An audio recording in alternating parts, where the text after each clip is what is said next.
Sound লাভার। কি বন্ধুরা, সবাই রেডি তো আবারও খেপিমা সাউন্ডের মুখোমুখি ভয়েস কম্পিটিশন শোনার জন্য? তো তাড়াতাড়ি শুনে নাও আর একটা ছোট্ট করে লাইক করে দাও, আর চ্যানেলে যারা নতুন তারা সাবস্ক্রাইব করে দাও। ধন্যবাদ।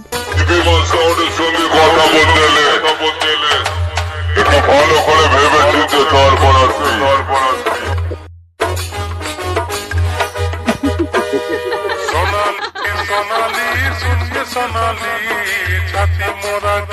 আর আমার সঙ্গে পাঙ্গা নিতে গেলে তোর বাপের কাছে সাইডটা পড়ে আসবি, বুঝলি পাগলা?